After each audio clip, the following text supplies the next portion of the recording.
Good morning, नमस्कार। तो कैसे हैं आप लोग। आज मैं लेकर के आया हूं आरआरबी ग्रुप डी का बायोलॉजी। ठीक है, सिर्फ और सिर्फ ऑब्जेक्टिव टाइप क्वेश्चन रहेगा।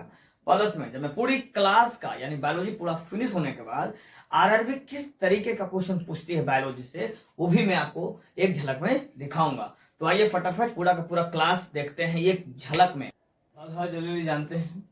याद रखिएगा बायोलॉजी क्या है। तो बायोलॉजी याद रखना है कि जीवित जीव का जिस चीज से हम अध्ययन करते हैं वही आपका बायोलॉजी हो जाता है। ठीक है, बायोलॉजी एक ग्रीक भाषा से लिया गया है। ठीक है, बायोलॉजी के दो भागों में बांटा गया है, एक जूलॉजी में बांटा गया है और एक बोटनी में बांटा गया है। जूलॉजी का मतलब जंतु विज्ञान होता है और बोटनी का मतलब वनस्पति विज्ञान होता है, जिसमें पेड़ पौधे के बारे में पढ़ा जाता है। याद रखिएगा, जीव जंतु के पिता यानी फादर ऑफ बायोलॉजी या फादर ऑफ जियोलॉजी अरस्तु थे, है ना।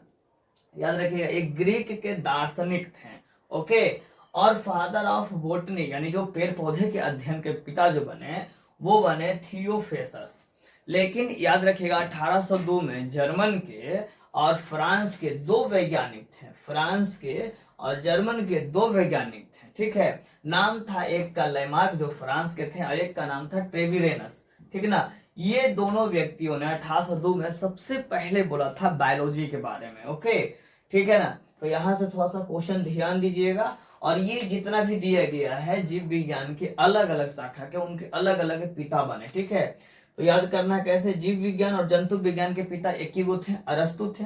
वनस्पति विज्ञान यहाँ पे देखिएगा, वनस्पति विज्ञान के जो पिता रहे वो थियोफ्रेस्टस रहे। वर्गीकी के पिता जो रहे लिनियस के बारे में आगे पढ़ना आप लोगों को, अनुवांशिकी के बारे में भी पढ़ना आप लोगों को। जो मेंडल मटर वगैरह के लेकर चलते उनका पूरा नाम था ग्रेगर मेंडल। ठीक है, जीव आश्मी विज्ञान का था लियोनार्डो डी विंची। और चिकित्सा विज्ञान के जो पिता रहे वो हिप्पोक्रेटस रहे। सूक्ष्म जीव के बारे में लुई पास्चर ने बताया था।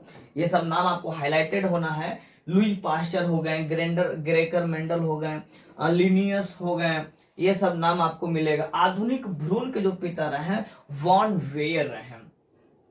जीवाणु विज्ञान के पिता लिवन हॉक रहे, ये भी हाईलाइटेड है। ओके, आगे कवक के पिता माइकोलॉजी रहे, ये भी हाईलाइटेड है। प्रतिरक्षा याद होगा आपको, चेचक के टीका एडवर्ड जेनर वो पिता रहे। कोशिका के पिता रॉबर्ट हुक रहे। जितना भी मैं गोल लगा रहा हूं वो हाईलाइटेड रहेंगे, ध्यान देगा, पढ़ना है इन लोगों के बारे में अभी तुरंत, है ना। भारतीय पारिस्थितिकी विज्ञान के पिता जो रहे वो आर मिश्रा रहे। और भारत के शैवाल के जो पिता रहे, भारतीय शैवालीय जो विज्ञान चला उसका MOA अयंगर पिता रहे। ठीक है, इसको एक बार आप लोग अपने मतलब इसको लिखने की आवश्यकता भी ना हो, अगर आप सुनना भी चाहते हैं तो मैं एक बार फटाफट पढ़ देता हूं, ध्यान से सुनिएगा अपने पास मोबाइल में रख करके। ठीक है, कैसे याद करना है, जो सिर्फ ऑडियो सुनेंगे। बायोलॉजी जीवों का अध्ययन बायोलॉजी कहलाता है। बायोलॉजी एक ग्रीक भाषा है। बायोलॉजी को दो अलग अलग भागों में बांटा गया है, जूलॉजी और बोटनी। जूलॉजी के पिता अरस्तु हैं जो ग्रीक के एक दार्शनिक थे। बोटनी के पिता थियोफ्रेस्टस थे। बायोलॉजी शब्द का सबसे पहला प्रयोग फ्रांस और जर्मनी के दो वैज्ञानिक लैमार्क और ट्रेविरेनस ने 1802 ईस्वी में किया था। जीव विज्ञान के अलग अलग शाखा और उसके अलग अलग पिता। जीव विज्ञान के पिता अरस्तु को कहा गया है। जंतु विज्ञान के पिता भी अरस्तु ही हैं। वनस्पति विज्ञान के पिता थियोफ्रेस्टस थे। वर्गीकी के पिता लिनियस। आनुवंशिकी के पिता ग्रेगर मेंडल। जीवाश्मिकी के पिता लियोनार्डो डी विंची हैं। चिकित्सा विज्ञान के पिता हिप्पोक्रेटस हैं।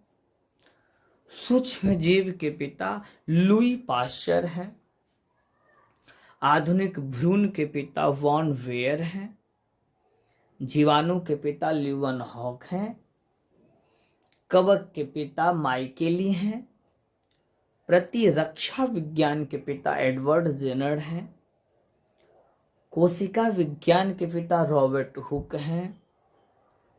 भारतीय पारिस्थितिकी के पिता आर मिश्रा हैं। भारतीय शैवाल के पिता MOA अयंगर हैं।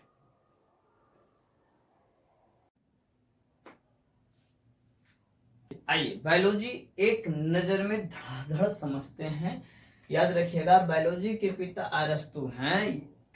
इनका जन्म 384 से 322 BC यानी बिफोर क्राइस्ट, ईसा मसीह के जन्म के पहले माना जाता है। इन्होंने बायोलॉजी को दो भागों में बांटा था, एक जंतु विज्ञान में और दूसरा वनस्पति विज्ञान में। लेकिन 1707 में जन्मे लिनियस ने बोला कि नहीं, ठहरो यार, ऐसा नहीं, गड़बड़ है। इन्होंने क्या किया, अपनी एक किताब लिखी। इस किताब का नाम था सिस्टेमा न्यूटेरिया। इस किताब में इन्होंने बायोलॉजी को दो भागों में बांट दिया, एक पादप जगत में और दूसरा जंतु विज्ञान में, जंतु जगत में कहे, है ना। आपको याद होगा लिनियस कोई और नहीं है, लिनियस वही व्यक्ति हैं जो आप लोग पढ़ते होंगे, जितना भी आपको मिलता होगा लैटिन भाषा, है ना, जो भी आपका लैटिन भाषा जितना भी मिलता है, इन्होंने ही, लिनियस ने ही सबको रखवाया था। सभी का नाम अब दुगो रहेगा, एक लैटिन नाम, एक जो आप जानते होंगे वैसे, जैसे वो घर का नाम करुआ, वो लैटिन नाम है फलानमा, है ना। उसी तरीके से इन्होंने लिनियस ने नाम रखा था। एक जीव का दो नाम रखने की पत्ती किसने अपनाई थी? लिनियस ने। कब से अपनाई थी तो याद रखिएगा 1753 में। कब से दोस्त? 1753 से लिनियस ने। जैसे एक लड़का का नाम है लंगड़ा, है ना, ये देखे में लंगड़ा है, मान के चलिए, ठीक है, लेकिन एक वाव नाम है, देखे में तो लग रहा है लंगड़ा, एक नाम मान के चलिए है एक्स, है ना। तो ये दो नाम किसने रखा था? एक व्यक्ति का दो नाम किसने रखा? लिनियस ने, ठीक है। कब रखा था? 1753 में, ठीक है। याद रखिए लिनियस को नाइटहुड का खिताब मिला था जी 1758 में, स्वीडन के राजा दिए थे। 1747 में ही इनको चीफ रॉयल फिजिशियन का भी अवार्ड मिला था। नाम धर के कूट दल थिंक की। याद रखिएगा लिनियस में 4,400 जानवरों का प्रजाति की खोज किए थे यार।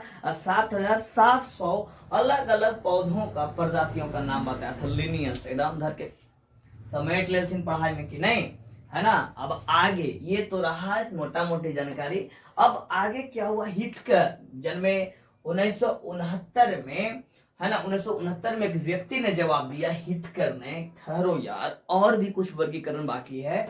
तो इन्होंने जीवों को 5 भागों में बांट दिया। फटाक से सुनिएगा, किस व्यक्ति ने जीवों को 5 भागों में बांटा? तो हिटकर ने। कब बांटा भैया? 1969 के आसपास में। ओके, ध्यान दीजिएगा, कितने भागों में? 5 भागों में। मोनेरा, प्रोटिस्टा, कवक, पादप जगत, जंतु जगत। ओके, ध्यान रखिएगा, मोनेरा, प्रोटिस्टा, कवक, पादप जगत और जंतु जगत, ठीक है। मोनेरा क्या रहा? तो इस भाग में क्या किया गया? जितने भी संगठित केंद्र थे, कोशिकांगों का अभाव था, उसको रखा गया मोनेरा में। जेकरा में देख सुनिए कैसे कैसे रखा गया, जिसमें संगठित केंद्र, है ना, या कोशिकांग नहीं है, वो चल जाओ कौन वाला भाग में बैठेगा? मोनेरा वाला भाग में बैठेगा। तो के था नाम क्या था उसका? जीवाणु शैवाल, माइकोप्लाज्मा वगैरह। नील हरित शैवाल के बारे में आता है, पूछता है कि नील हरित शैवाल किस जीव में आएगा? तो मोनेरा में आएगा। आगे प्रोटिस्टा में किसको रखा गया है? इसको ऐसे समझिएगा, 5 गो खाना बा, 1 2 3 4 5, ठीक है। एक में आपका मोनेरा आ गया, एक में आपका प्रोटिस्टा आ गया, एक में आपका कवक आ गया, एक में पादप आ गया, एक में आपका जंतु आ गया।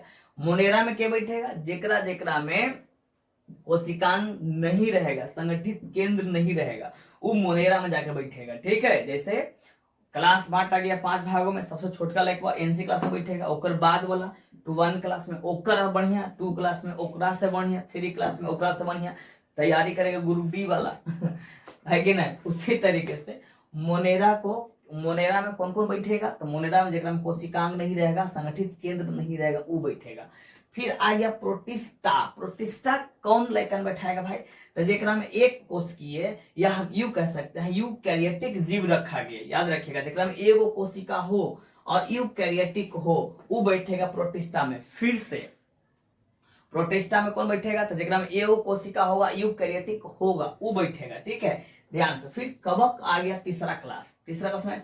कवक में क्या बैठेगा? जेकरा में विषम पोषी होगा और यूकैरियोटिक जीव होगा, ठीक है ना। इनकी कोशिका भित्ति जो होती है वो काइटिन की बनी होती है। ध्यान रखिएगा, किस जीव की कोशिका जो होती है वो काइटिन की बनी होती है, तो कवक की कोशिका भित्ति होती है वो काइटिन की बनी होती है। तो कवक में किसको किसको रखा गया है, याद रखेंगे, विषम पोषी को और यूकैरियोटिक जीव को। फिर से विषम पोषी को और यूकैरियोटिक जीव को कवक में रखा गया। प्रोटिस्टा में एगो रहेगा, मोनेरा में कुछ न रहेगा जी, मोनेरा में कुछ नहीं रहेगा, ओकरा मोनेरा में डाल देंगे। प्रोटिस्टा में एकरा में एगो कोशिका रहेगा। आ जाओ भाई प्रोटिस्टा में बैठो, कवक वाला बोला के सुन, ढेर मानी पोषी, विषम पोषी और यूकैरियोटिक जीव जितना भी होगा सब हमरा में भेजो, ठीक है। पादप जीव वाला क्या बोला कि जेकरा में ढेर सारा कोशिका रहेगा, रंगीन रहेगा और प्रकाश संश्लेषण का समान रहेगा। आओ हमरा ही चलाओ, याद रखिएगा, प्रकाश संश्लेषण का समान और रंगीन समान और बहुकोशिकीय जीव कहाँ मिलेगा, पादप जगत में। जेकरा में ढेर सारा कोशिका रहेगा वो कवक में मिल जाएगा, जेकरा में एगो रहेगा प्रोटिस्टा में चल जाएगा, जेकरा में कुछो नहीं रहेगा वो मोनेरा हो जाएगा। याद करवावे थी बाजी ध्यान से। अब नची लाइक कुछ कुछ बोले ना जी, लाइक कीजिए, सब्सक्राइब कीजिए, सब कुछ कर दीजिए, ठीक ना। जंतु जगत में क्या क्या रहता है, तो जंतु जगत तो जान ही रहेंगे, ढेर सारा होगा, बहुकोशिकीय रहेगा, यूकैरियोटिक रहेगा, विषम कोशिका, माने सब कुछ रहेगा जो जंतु जीव में चलेगा ना। मछली, मुर्गा, हमनी सब, तोहनी सब, है ना, बौधा बौधी सब आ जाएगा कौन में, जंतु जीव विज्ञान में, ठीक है ना। ध्यान दीजिएगा, पादप में जेकरा में जितना भी पादप का सामान रहेगा, पेड़ पौधा का सब सामान जेकरा में रंगीन रहेगा, है ना, वो पादप में चला आएगा। कवक वाला में क्या बोला, जेकरा में बहुत सारा है। प्रोटिस्टा में क्या बोला, जेकरा में एगो है। मोनेरा में क्या बोला, जेकरा में कुछो नहीं है। हो गए याद आओ का, एकदम बढ़िया से याद कर लिया, ठीक ना। अब फटाफट एकदम ग्रुप डी वाला एकदम तैयार हो तुम जी, एकदम धर कर रगड़ देना, पूरा सब्जेक्ट में पढ़ावेंगे अकेले, एकदम याद करा दे। अब तो जीव का तो सब कुछ का हो गया, अब रही बात नामकरण का, ठीक है ना। जैसे कोई बच्चा जब पैदा होता है ना, कोई लड़का पैदा हुआ, ठीक है, कोई बउआ हुआ ना, तो उसका नाम है, मान के चलिए मंगड़ुआ, मंगड़ू एक नाम है, ठीक है। अब मंगड़ुआ तो एक नाम हो गया, अभी मंगड़ू नहीं लगता और एक नाम मंगड़ुआ हो गया। लेकिन अब मंगड़ुआ जाएगा स्कूल, तो मंगड़ुआ जब स्कूल गया तो एक नाम हम रख देते हैं, क्या रखते हैं किसी आदमी का नाम रखे में डर लगता है, कहीं गलती से कुछ मित्र का ही नाम रखा न गया हो। ज्यादातर माइंड में दोस्तों का नाम रहता है, तो किसी का नाम हम रख देते हैं राज, ठीक है ना। तो अब किसी जीव का नामकरण की पद्धति अपनाया गया था, ठीक है। याद रखिएगा 1753 में, सबसे पहली बार 1753 में कैरोलस लिनियस ने क्या किया, जीवों का द्वि नाम रखना शुरू किया। यानी एक जीव तो है, उसका अब दो नाम रखा, एगो मंगड़ू एगो राज। कब से रखा गया ये नाम, 1753 से। कब से रखा गया, 1753 से। किसने रखा था, कैरोलस लिनियस ने। याद रखिएगा, लिनियस को मन नहीं लगता था, वो आदमी के दो नाम रखे में लीन हो गया, ठीक ना। उस सब आदमी के दू को नाम रखता था, वो मंगड़ुआ है वो टंगड़ुआ है, वो मंगड़ुआ है वो टंगड़ुआ है ना। चलिए अब याद रखिएगा, इन्हें फादर ऑफ टैक्सोनॉमी कहा गया, है ना। फादर ऑफ टैक्सोनॉमी किन्हें कहा गया, तो कैरोलस लिनियस को फादर ऑफ टैक्सोनॉमी कहा गया, या इनको हिंदी में वर्गीकी के पिता किसे कहा गया पूछता है, तो याद रखिएगा यही है कैरोलस लिनियस, जो है वो वर्गीकी के पिता है। अब क्वेश्चन आता है कि नामकरण दिया कैसे जाता था, तो नामकरण 3 स्टेप से होता था। हालांकि आप दो स्टेप याद रखेंगे, ज्यादा ध्यान रखिएगा। लैटिन भाषा के 2 शब्दों से रखा जाता था, याद रखेंगे। फिर से नामकरण कैसे रखा जाता था, तो लैटिन भाषा के 2 शब्दों से किसी एक जीव का नाम रखा जाता था। पहिलका में क्या रहता था, तो पहिलका में उस वंश का, उस जीव के वंश का नाम रखा जाता था, मन किस वंश से है।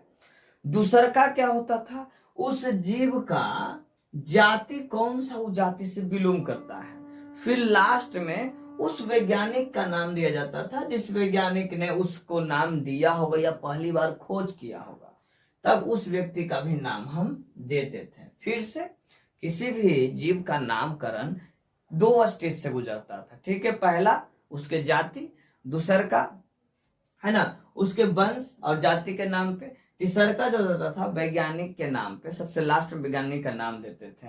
अब यहाँ पे समझ से मानव को आप लोग क्या कहते हैं, मानव को कहते हैं होमो सेपियंस लीन। अब होमो क्या है, तो होमो जो है वो सेपियंस जाति का वंश का, ठीक है ना, समझेगा ध्यान से। होमो क्या हुआ, तो यह एक वंश हुआ। किसका वंश हुआ, तो सेपियंस जाति का एगो वंश हुआ, ठीक है। इसकी खोज किसने किया था, तो लीन ने। तो लीन कौन थे, यही थे बाबू साहब, है ना। यही हो गया, इस तरीके से किसी जीव का डबल नाम द्विनाम पद्धति अपनाएंगे, ठीक है। तो फटाफट आपसे प्रश्न पूछा जाएगा कि किसी भी जीव का नामकरण कब से रखा गया, 1753 से। किसने रखा गया, कैरोलस लिनियस ने। फादर ऑफ टेक्सोनॉमी किससे कहता है, कैरोलस लिनियस को। वर्गीय के पिता किसको कहता है, कैरोलस लिनियस को। कितने तरीके का, मतलब किसी भी जीव का नामकरण होता है जो लैटिन के कितने भाषाओं से होती है, कितने शब्दों से, तो 2 शब्दों से। पहला शब्द क्या दिखाता है, तो उसका वंश। दूसरा शब्द क्या दिखाता है, उसकी जाति। तीसरा शब्द क्या दिखाएगा, शब्द तीसरा नहीं रहेगा लेकिन फिर तीसरा क्या दिखाएगा, उस वैज्ञानिक का नाम, ठीक है। ध्यान दीजिएगा। अब आगे बढ़ते हैं फटाफट।